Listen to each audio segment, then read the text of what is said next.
Dobro jutro, dobar dan i dobro večer, dragi moji. Ovde vaš domaćin Filmadžija i drago mi je da ste ponovo na mom kanalu. Ovaj put ćemo da pričamo o jednom klasičnom filmu. Mislim, priča je klasika, jel? Film kada je bio izašao u bioskope, ljudi su poludili za tim filmom jer je jednostavno priča bila jedinstvena i priča je bila o čudovištu. E sad, imamo novu verziju 2025. I odradio je film niko drugi nego Guillermo del Toro. Da, upravo onaj lik koji je zadužen za film Panov lavirint ili ti Hellboy. Da, onaj prvi film Hellboy. Frankenstein, Viktor Frankenstein je stvorio svoje savršeno čudovište. Ili, da tako kažemo, igrao se Boga i želeo je da dokaže da može da stvori ljudsko biće iz ničega. Mada nije baš iz ničega, više od različitih delova tela. Ono što mogu da vam kažem jeste da je film top, vrhunac, film je bomba, sve je stvarno ispalo kako treba, uradili su sve to odlično. Ja sam uživao u filmu i preporučujem svakome od vas ko nije odgledao ovaj film na Netflixu da odgledate, da jednostavno potrošite tih 2 sata vaših života na jedan kvalitetan film, jako kvalitetna priča, kvalitetni glumci. Nema ništa bolje nego kada čujete odmah na početku filma kako Frankensteinovo čudovište doziva Frankensteina. Victor! Bring him to me! Ja sam uživao u sve i jednom trenutku ovog filma.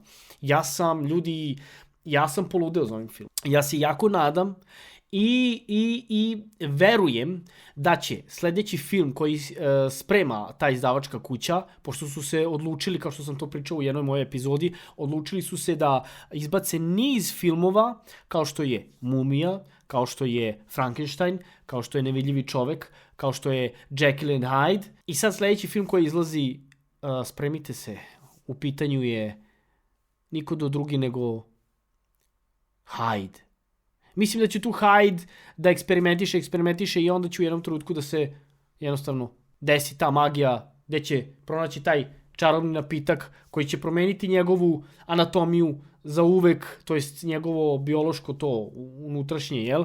Gde će on moći da se pretvara u Jekylla, u to čudovište isto, jel? Ali ne pričamo ovde o tome, nego pričamo o Frankensteinu. Vidite ljudi, preporuke u svakom smislu te reči. Od 5 zvezdica, 10.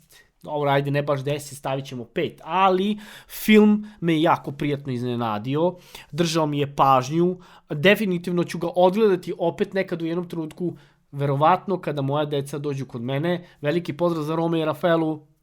Tata vas ljubi puno najviše na ovom svetu i puno vas volim. Da, kao što sam i rekao, film drži pažnju, nije stalno na jednom mestu. Znači, film se ne drži te neke radnje koja se iznova dešava na jednom mestu, jedan dvorac ili jedan te isti grad. Ne, šta više šetamo iz priče u priču, iz mesta u mesto. Čak šta više, film se deli na 2 iskaza. Na iskaz Viktora Frankensteina i na iskaz čudovišta, što je mene jako iznenadilo dok sam gledao film.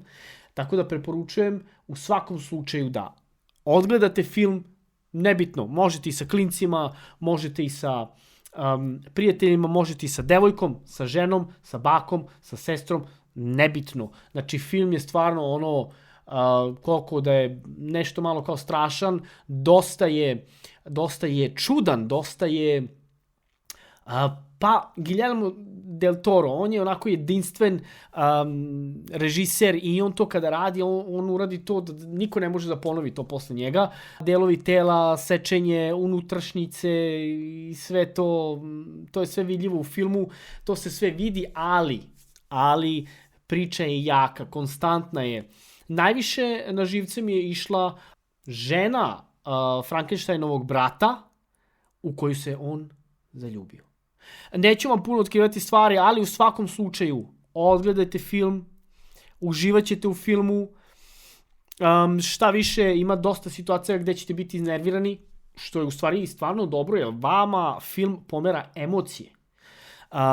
Kao što sam i rekao, od 5 zvezdica definitivno 5, sve preporuke i čekamo dalja dešavanja u Universal, koji posjeduje inače sve jedno čudovište, što se tiče filma, čudovišti iz Plave lagune, Frankenstein, Drakula, Vukodlak, šta još imamo, Mumija, to sve oni posjeduju, tako da će izlaziti jedan po jedan film. Drakulu već imamo, Vukodlaka već imamo, sada smo dobili Frankensteina. Ako pratite moj kanal, definitivno ste videli da sam pričao sve jednom tom filmu.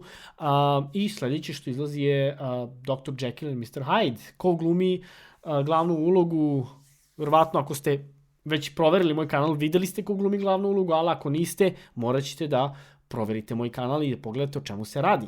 Hvala vam puno na pažnji, da ste mi živi i zdravi, Bog vam dao sreće i zdravlja i vidimo se u sljedećoj epizodi. Peace out.